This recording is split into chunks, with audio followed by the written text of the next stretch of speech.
Assalamualaikum warahmatullahi wabarakatuh. Perkenalkan, nama saya Ganda, NIM 211320087, Prodi BKI 2C.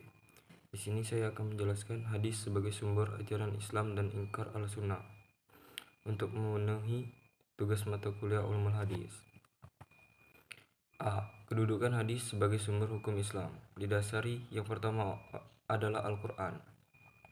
Banyak ayat Al-Quran yang menerangkan, mempercayai, dan menerima segala sesuatu yang disampaikan oleh Rasulullah SAW kepada umatnya untuk dijadikan pedoman hidup.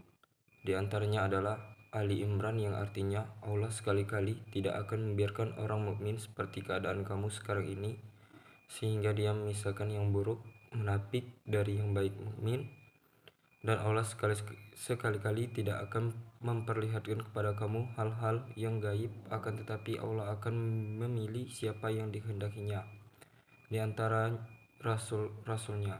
Karena itu berimanlah kepada Allah dan rasul-rasulnya, dan jika kamu beriman dan bertakwa maka bagimu pahala yang besar. 2. Dalil al-hadis. Dalam salah satu pesan Rasulullah SAW berkenan dengan kewajiban menjadikan hadis sebagai pedoman hidup di samping Al-Quran sebagai pedoman umatnya adalah dalam sabdanya, yang artinya, aku tinggalkan dua pusaka untukmu sekalian dan kalian tidak akan tersesat selama-lamanya, selama kalian selalu berpegang teguh kepada keduanya, yaitu kitab Allah dan sunnah Rasulnya. Hadis riwayat Hakim.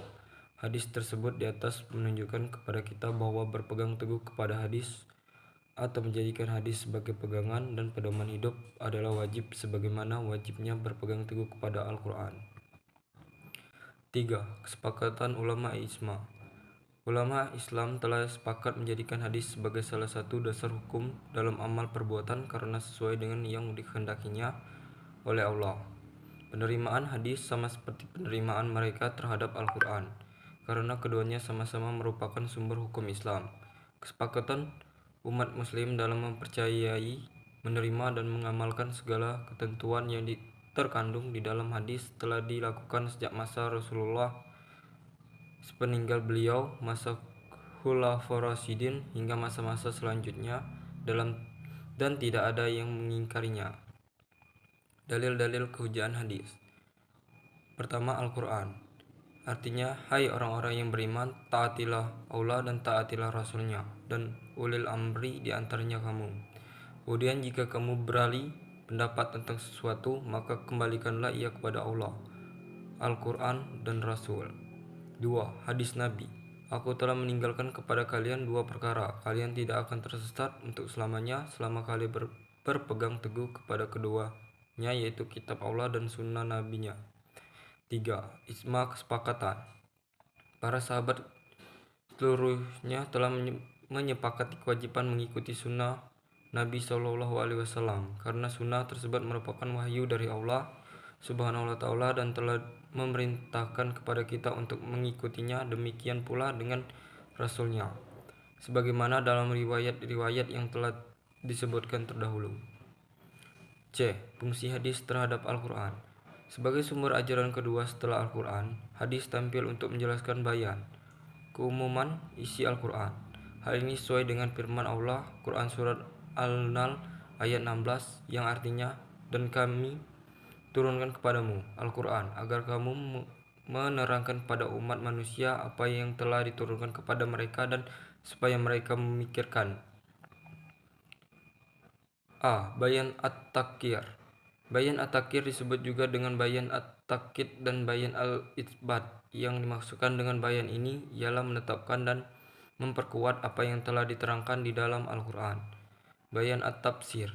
Yang dimaksud bayan at-Tafsir adalah penjelasan hadis terhadap ayat-ayat yang memerlukan perincian atau penjelasan lebih lanjut seperti pada ayat-ayat mujmal, mutlak, dan a'am. Bayan al-Naskah. Pada bayan jenis ini terjadi perbedaan pendapat yang sangat tajam.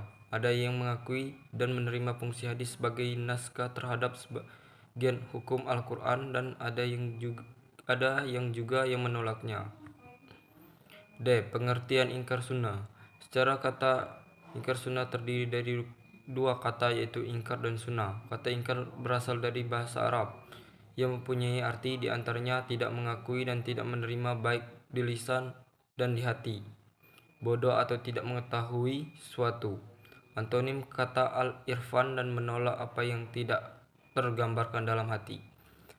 Secara istilah, ingkar sunnah adalah paham atau pendapat perorangan atau paham kelompok, bukan gerakan dan aliran. Paham ingkar sunnah bisa jadi menolak keseluruhan sunnah, baik sunnah mutawatirah dan ahad, atau menolak yang ahad saja dan atau sebagian. Argumen para pengingkar sunnah. Argumen nakli. Argumen nakli tidak hanya berupa ayat Al-Quran saja, tapi berupa sunnah dan hadis Nabi. Sungguh ironis bahwa mereka menggunakan sunnah sebagai argumen untuk membela paham mereka. 2. Argumen non-nakli. Pengertian adalah argumen-argumen yang tidak berupa ayat Al-Quran atau hadis-hadis. Argumen-argumen yang diajukan yang terpenting adalah sebagai berikut. A. Al-Quran diwahyukan kepada Nabi Muhammad melalui perantara malaikat Jibril dalam bahasa Arab. Orang yang memiliki pengetahuan bahasa Arab akan dengan mudah mampu memahami Al-Quran tanpa bantuan penjelasan hadis Nabi. B. Umat Islam mengalami kemunduran karena mengalami perpecahan. Perpecahan itu dikarenakan hadis Nabi. Jadi agar umat Islam maju, maka umat Islam harus meninggalkan hadis Nabi. Sekian penampilan dari saya akhiri. Wassalamualaikum warahmatullahi wabarakatuh.